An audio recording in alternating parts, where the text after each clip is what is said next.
Hey guys, how's it going and welcome back. Be careful adjusting your release or you're gonna get punched in the face, literally from yourself. Kind of just happened to me. Here's the scoop. The majority of our releases out on the market for compounds have an adjustable trigger where you can adjust sensitivity. Now, depending on the manufacturer of the release and what direction they decide to go with, clockwise, counterclockwise, push it in, yeah, it's okay. Take it out, no, it's not okay. So, anyways, this is a TrueBall XT Stinger XT release. And this is the one that I'm primarily using on my PSE Stinger 3G bow now, because I settled on using the standard shorty version Stinger on my hammer bow. And so I've been shooting that a lot today too, actually.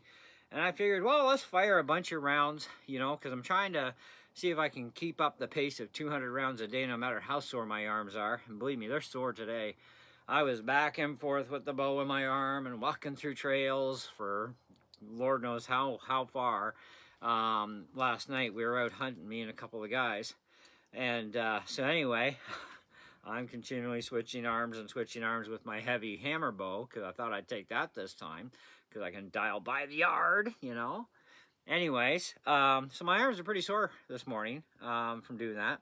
So is the rest of my body, but I keep going.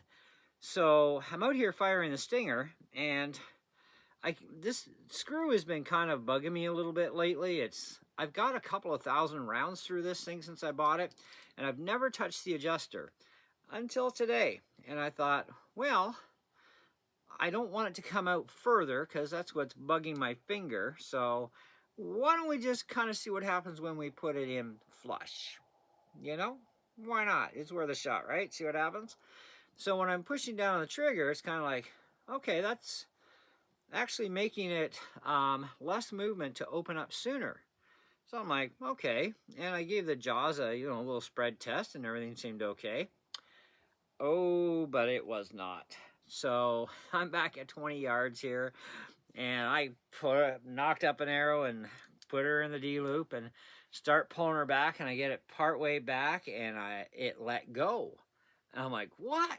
I did find the arrow though. Anyways, it went quite far, but I found it. So anyway, I punched myself right square in the face, and I'm like, no, this can't be happening.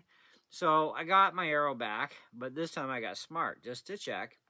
So I got in front of my target and pulled it back, and it let go with an arrow obviously in there. I'm not going to dry fire my bow.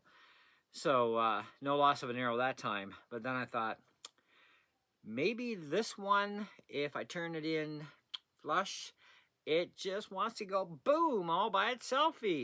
And yeah, so I had to back it back off. Now, I would say there's probably about 2 threads hanging out the top side, and it's going to have to stay that way.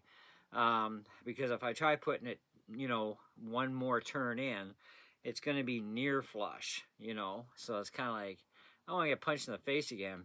So just as a reminder, as a safety for you guys, I mean, if you want to adjust your trigger to make it more or less sensitive, well, in the case of the Stinger, if you turn the screw counterclockwise, it's going to give you a little bit more play here before it can go off. But if you go the other direction in, well, it doesn't hardly move at all, which means, well, in this case, it will prematurely fire.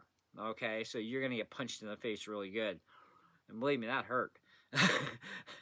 So just keep in mind, you only have so much playroom here. I would say maybe a half a turn, maybe 3/4 of a turn at most, and then you won't get punched in the face if you want to make it just go, really quick. But if you want a little bit more space on the trigger so you can pull before it fires, maybe pop it back a half a turn, maybe a 3/4 turn at most.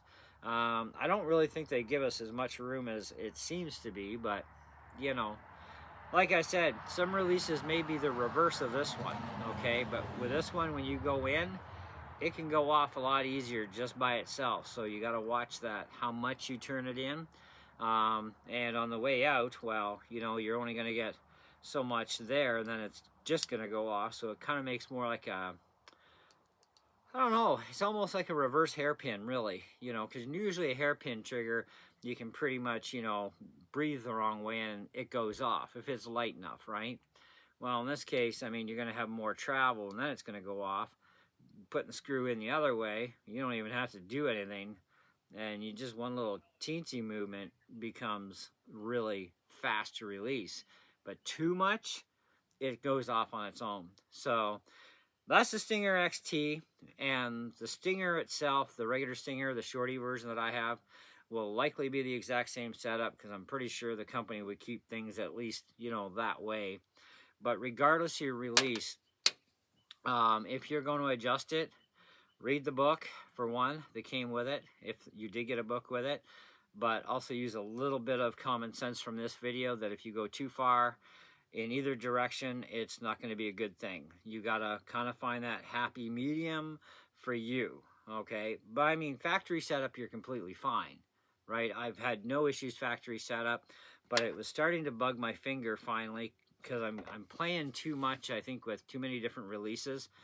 So my new Stinger's become my favorite #1 for my Matthews bow, and it's got a kind of like a teardrop style trigger that drops down.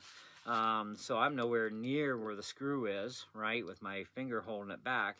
This one I'm close up, so if that bugs you, well, too bad, so sad. Suck it up, Buttercup. But that's the way it's going to have to work on this one. Anyways, but this isn't about the Stinger specifically. This is about all releases. Okay, I still love my Stinger. I would not trade it for the world, and I'm going to go back to shooting, and you guys can leave your comments down below where they go, and we'll see you on the next one. Ciao.